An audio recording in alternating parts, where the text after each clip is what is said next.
Everybody want to be the boss. Don't nobody want to put the work in. So, y'all, this video is just going to basically be about struggles that I've faced since I've had my salon open. I'm not going to talk about all of the struggles, but I'm definitely going to talk about like a bunch of chunks of the struggle and how I just fixed it, overcame it, have whatever term you want to use, but I got past them. So when I was signing up for when you get your own building, you need to get an occupancy certificate, an occupational license. Basically, just proof, or just basically it's telling the city that you're occupying this space. That's basically all it is, and it includes you getting like water, fire, and I forgot what the other inspection is, but it's basically a 3-point inspection that you need to get. So when I was trying to get the occupancy license, I didn't know nothing about it. This is my first building, we're not even building, but I guess you could say building. This is my first building, ever. Didn't know what I was doing, so I go to the annex building, and the receptionist, he's just on the phone. I tell him, what I need help with. He like, oh, you go back there and you talk to her. So I'm like, I go back there and talk to her. And she got an attitude. She was like, why he sent you back here? You could have did this on the computer. And I'm like, lady, I don't even know what I'm doing. First of all, I don't even know what I'm doing. First of all. Second of all, help me. But anyways, so get on the computer. And I don't know what I'm looking at. Don't know what I'm supposed to type in. It was like a regular computer, y'all. When you go some places and they have the computers rigged. Okay, so yeah, I was on the computer. Didn't know what to click on. I didn't know what I was looking for. And she just was not very helpful. It was kind of like a hard process. Majority of the questions were easy, but when it got to the questions like classification, like ABC, and it didn't have any definitions beside them, I don't know which classification my business is in. And then it had zoning, I would help me. And so she was just mad. I wouldn't say mad, but I guess irritated. And then I was trying to finish fast too, because it was another worker next to where I was at, and she was just eating and smacking and loud. And I don't know if she was on the phone with a customer or on the phone with a friend, because of the way the conversation was going. Yeah, it was just irritating. So turned in all my stuff for that. I get a message talking about my application can't be processed because my lease agreement was not uploaded. She uploaded my lease for me. So I'm like, what? So I redid it, re-uploaded it, and she just kept losing it. We went through this cycle about 3-4 times. So she was like, do a new application. I did a new application, same thing happened. And then she was like, make a whole new account and do a whole new application. And I'm just it's just everybody want to get into business. If you give up easily, this is not for you. I was just so irritated. So get down to it. She like, oh, okay, I got it. She said that every time, y'all. She got it. She seen it. She just kept saying when she would check it and finalize it, the lease would disappear. What the but it happened again. So somehow she was able to force inspection, because after you fill out the occupancy certificate application or whatever, you have to go through inspection for fire, plumbing, and electrical. That's the 3. So she forced that through, and then when I tried to schedule it, hit another bump. I'm like, oh my gosh. But then I ended up getting on the phone with a man, and he just filled everything out for me on his side. And he was just like, yeah, expect them tomorrow at 9 a.m. And I was like, all right, bet. So first, fire marshal, I think that's who do the fire inspections. But anyways, first, fire inspector came. All he did, to my knowledge, was check my fire extinguisher. I didn't, watch him or walk around with him. That's not really necessary for you to do that unless they're like walking you, through. But he was just there to just inspect that. I think he went to my utility closet. If it wasn't him, it was the man that did the plumbing and the electrical. He did both of them. It was just one person to do those two things. I was still getting my lobby together, so while they were inspecting the place, I was decorating, cause I was gonna open. But yeah, then the man for the plumbing, and I'm surprised I did not fail for plumbing, because in the beginning my plumbing is sucked. And then I think it's because this area was traditionally meant for like office spaces and stuff like that. It wasn't really meant for high traffic businesses. So yeah, the plumbing sucks. So yeah, I passed that, and like right after they checked me off, that's when they sent me, they sent me my occupancy certificate before they even came and inspected me. So I was approved either way it went. And I asked the lady, was that all that I was supposed to do? All that I had to do, because I'm new to just having like a brick and mortar, let me know. She was like, yeah, you don't have to do anything else. I'm like, okay. So a month go by. I get a letter talking about, you have to shut your business down within 14 days if you don't fill out this application. And I'm like,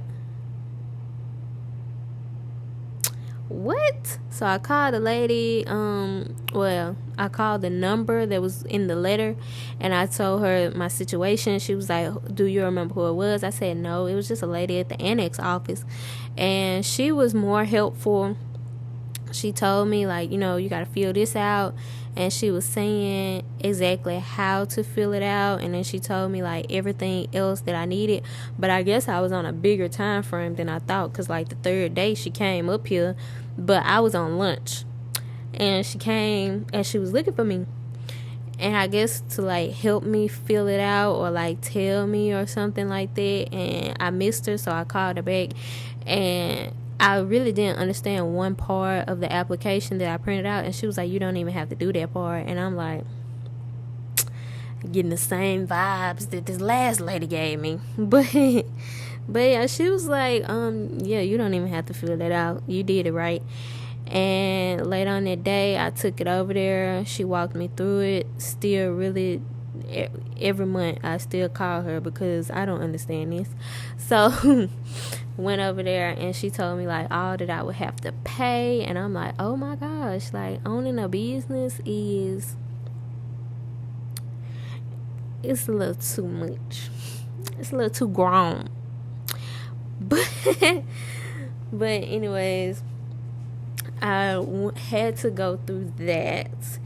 Then I wanted to have a grand opening, but like I keep saying this, if you're opening up your business, buy everything all at once, because I would have had more time to be sure that everything was going to be done within a timely manner. So I was only going to still pay for 2 weeks at my old shop while working on this shop. I didn't want to put any more money into paying for booth rent over there. So I really just made sure that I had my wash bowl over here, so I could definitely do hair for sure. So I wanted to do like a grand opening, but that really didn't pan out exactly how I wanted it to go. It was going to be September the 1st. I wanted to do like a whole little ribbon cutting.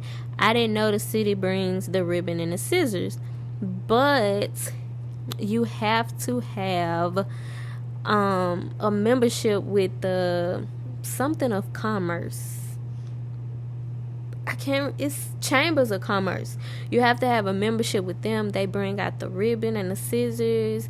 They like put you on a list of other businesses within the city. They help promote you. Rah rah rah. They do a lot of stuff. I didn't know that you had to do that. So, and I called the mayor's office like 3 weeks prior to the grand opening, or 2 weeks prior to the grand opening. It was like a short amount of time, like in between that. So I called like 3 weeks before I wanted the grand opening. They was like, yeah, he's gonna come. I called like a week before just to make sure and asked them, what will all be involved. And they was like, well, he may not be there, but his assistant will be there. And I'm like, it's not the same. And then I'm not even from this town, but I know a lot of people here. I'm not even gonna say what I'm gonna say, but I just feel like the mayor would have been way better than the mayor's assistant, even though I don't know, but couldn't have the ribbon or the scissors because they don't provide that. The Chambers of Commerce provides that, and you have to join them to even get that. Like, they told me to call the chambers and get it, like we was just borrowing something. So talked to the lady from the chambers, and she was nice and she explained everything, and I was like, oh, this is very beneficial. And so they'll come out and do the ribbon cutting for you for whenever. It doesn't really have to be your grand opening. So I was like, I'll just redo it later on and just call it like a open night, like a meet the stylist night, or just like an open salon night. Just make it a type of event, that's what I was planning on doing. But yeah, the grand opening, it was cool. Like, a lot of new clients came. New people was walking in, and I was thinking they was here for somebody else, but they was here for me. They was like, yeah, I seen your post, or you just did my friend hair and she was recommending you, and I wanted to see what the shop looked like. And a lot of people just wanted to be nosy, and they ended up turning into clients. It was slow, not even gonna lie. Even though it was a lot of people, it was slow. It was like 5 people like every hour. But I watched a lot of people videos about their grand opening, and they say the grand opening is kind of slow. But I definitely will promote the meet the stylist or the open salon, or whatever I call that event that night, or whatever I want to do. I will definitely promote it a little bit more. But overall, I thought it was cool. I thought it was fine. It may not have been to everybody else's expectations or whatever, but I thought it was fine. And then I walked around the plaza. I introduced myself to a lot of the other people here. I talked to them, gave them my business cards, and I still talk to them. I'm really cool with my neighbor that's right next to me. We're in the same block, and then it's like 1, 2, 3. It's like 6 blocks all together here, and each block is separated like little houses. But yeah, me and my direct neighbor, we're cool. So getting further into it. Okay, so a big struggle, like setback that I faced getting into this salon. So at first I was gonna do the portable bowl, but I went and I decided to buy an actual bowl and get that installed. So I had a white ceramic bowl. It was just so beautiful, y'all. I loved it. I hate the bowl I have now. But anyways, so I had a big white tilted ceramic bowl, and get the plumber to install it. It was going to be like a 2-day project. It really was going to be like a 2-day project. So the first day he went in, tore up the walls, because he went through the wall. He didn't go through the floor. He went through the walls and hooked up all the pipes and everything that needed to be done. Then the second day, he went through the attic. I don't have the attic on my side. My neighbors have the attic. So I asked them, could he go through there? They was like, yeah, that's fine. So he went through there or whatever. Then I get a call from my landlord talking about, we're going to have him stop.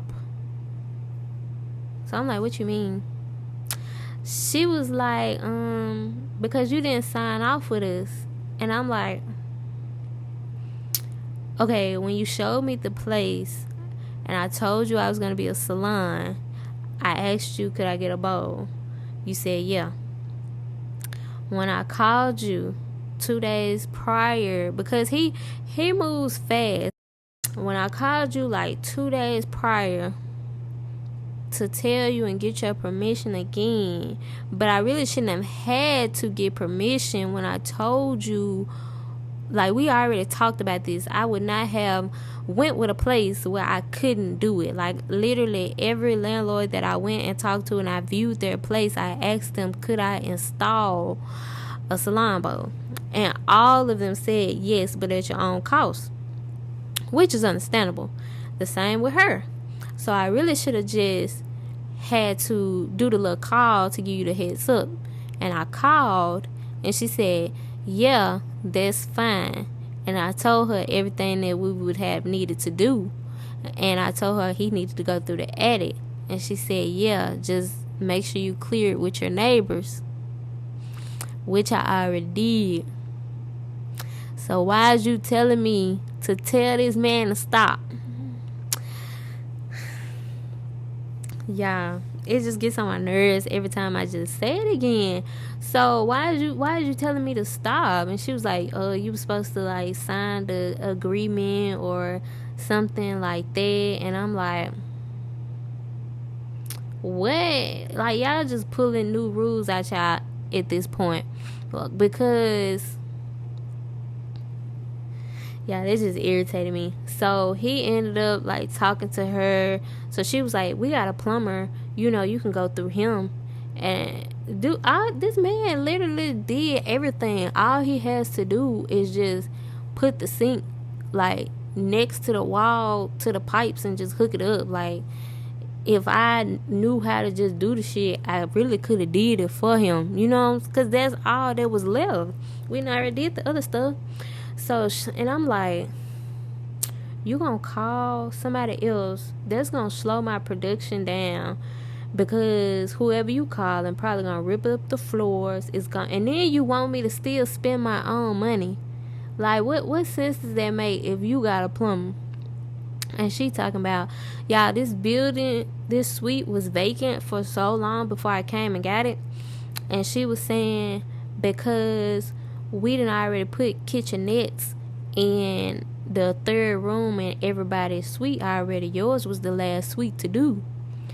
Why you want to wait till I get here to do that? I already have plans. I don't see fit for a kitchenette to be back there. I mean, if you would have did that like beforehand, and I would have just had to just settle with it. But now you done waited till I got in here, and now you talking about you want to put a kitchenette in here? No. I was already planning on doing it. What is the purpose of it? It ain't even that many rooms in here for you to just try to just throw a break room in there. But, and then you gonna call a whole nother plumber. I gotta get on their schedule. So she called a plumber. He wasn't gonna have an opening until like 2 months. I still gotta pay you rent, huh? I can't pay you rent if I can't do hair. I make money by doing hair. I mean, I make money by doing other stuff too, like the wigs, and then like the waxings, the lashes, and all this other stuff. But hair is mainly where I was making my money at the time. So make it make sense. But she had got on the phone with him, and he was able to like finish it up, but he just was able to pull all of the stuff out because it was getting dark. Because when I say she put that shit on a halt, like, she called and we was like, what the? So it was about like 3 or 4 hours just talking and trying to, and she like, well, the man that actually owns the building, he's on vacation in Europe, and we got to get him back on the phone. I'm like, put him on three-way, because y'all, it's like 4 or 5 other salons here, and the block down that way next to me, they're all barbershops and salons. There's one person over there with the attic, so I'm assuming, they didn't have to, make the calls to get the permission to go into somebody else's suite, because they all got salon bowls in them except one person. So, and I asked them, and neither one of them had to get like the permission. And it's 2 more other salons like in the front on their own block, and I'm like, why is it a problem with me? And she was like, you gotta do that when you try to make any alterations. One of the barbershops, he got half of the walls knocked out in each room. Like, if you sit in the lobby, you can see clean straight to the back. That's a big alteration. All the other places just got sinks where you just take the sink out and you plaster the holes back. But, like, be for real. Let me stop playing. But got over that. I was calm the whole time, because I was like, it's no way that I've made it this far and it's finna be a halt. Like, I was just like, it is no way. Like, on the inside, I was hot not from anger, but from nervousness and fear. I was hot on the inside. Like, it's no way that I've made it this far and I can't keep going. So while they were talking, I just kept doing what I was doing. I kept decorating the lobby. I moved on to the restroom. I kept doing the restroom, putting up the tiles in the restroom, putting the wallpaper up. I put pictures in the hallway. Like, I call my hallway my Hall of Fame. I have different pictures of different people's hair I've done. I just kept working. I didn't let that discourage me, because there's no way that I made it this far and you finna tell me that, because you gonna give me a refund. I told you what I wanted to do. But anyways, got that in, got the bowl in, all that. It was good, right? 2 months later, fell and shattered. Yeah, I was so butthurt. And then they don't even make them bowls no more. Like, that kind of bowl, you have to get it connected to a recliner chair, or just like a singular one on top of one of them 10 pedestals. But those have to be bolted to the floor, and I didn't know how she would feel about having it bolted to the floor. Like, when I talked to her the first time, she was just like, if you make an alteration, you just got to put it back when you leave. So I was thinking, okay, if I get this bolted to the floor, obviously that's going to leave a hole in the tile. And this building is old. How am I going to find this exact tile? And if I do, how in the world am I going to just make that hole just go back to being even similar to being normal? I just was thinking that was just too much work, and I already set the room up how I wanted the room. So if I was to get like a reclining chair with the bowl, like, that would have been nice and all, but that would have been in my way. Like, having the chair and the bowl separate worked for me. I can move the chair, mop, sweep easily, or just move the chair out of my way, period. The actual styling chair is kind of close to the bowl, so when I spin it around or when I'm working, the bowl chair is not in my way. The recliner chair would have been, but I really wanted that one. So I wasn't even doing nothing at the bowl. I came on Sundays. That's when I clean up and stuff. And I, like, if people have wigs they brought me, I go ahead and just go ahead, bleach, customize all the wigs for that week. So I was just at the bowl just washing hair, and I had already swept. After I did that, I was gonna mop, but I had already swept, so the chair was gone and the bowl just fell and glass went everywhere, and I had so many surface cuts. When you get surface cuts, y'all know, like, it just bleed, like it just keep bleeding. It's so weird how surface cuts can just keep bleeding and you won't even feel it. And I had way more surface cuts than I could put band-aids on.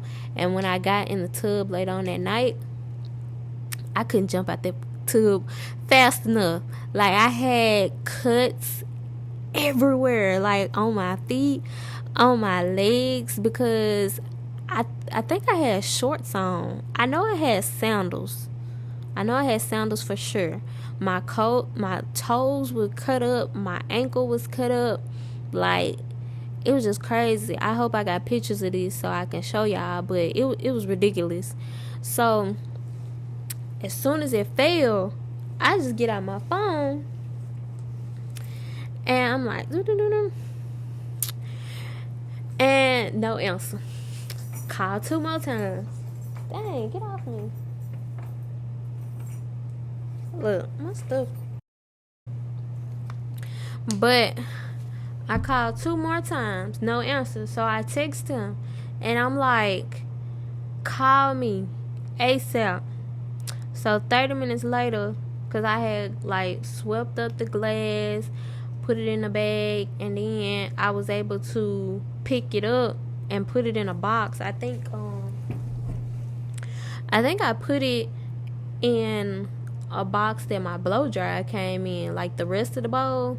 So it really wasn't, that scene. And then I put like the wash chair in front of it.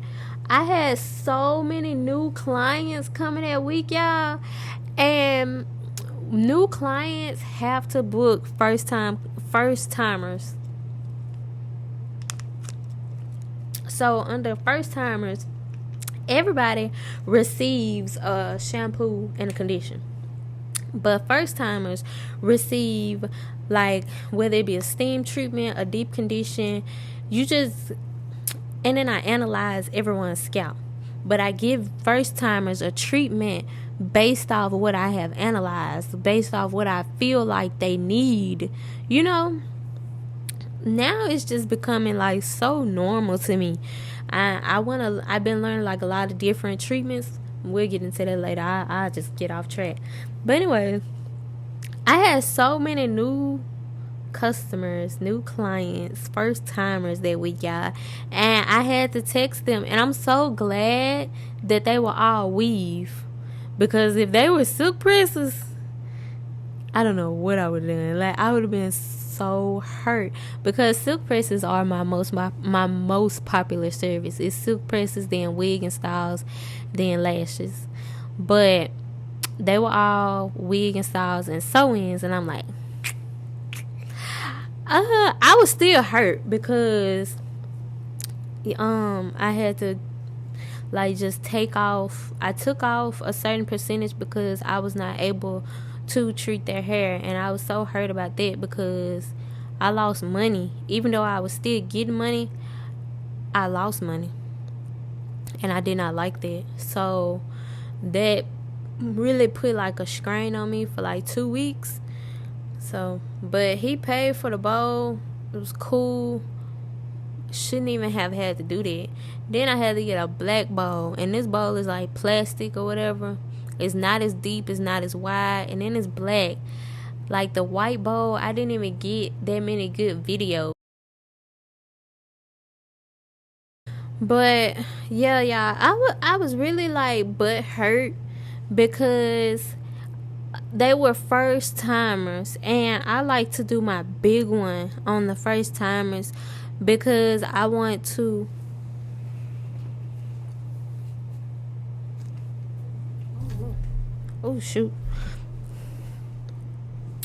But on my first time clients, I like to do my big one because I want to make them returning clients. Like, that's a big thing. You don't want to just be so focused on how many people you can get. You want to be focused on how many people you can keep. If they're loyal, they're most likely to support whatever you have going on. A lot of my loyal clients, when they seen that I wax eyebrows, when they seen that I do lashes and all this other stuff, they gravitated over to that as well. It's all about retention. So I really hated the fact that that bowl broke, and that really lost me a lot of clients. One of them was a natural hair person, and I just couldn't do their hair. Like, I just feel that that's so unprofessional if you're a hairstylist to tell your clients to come already shampooed and conditioned, like, in my opinion. But to each his own. I really don't speak on what other businesses do, because if it's your business, you can run your business how you see fit. It's yours. But that was most definitely a setback, and I really had to sit that one out. I was really butthurt about that one, y'all.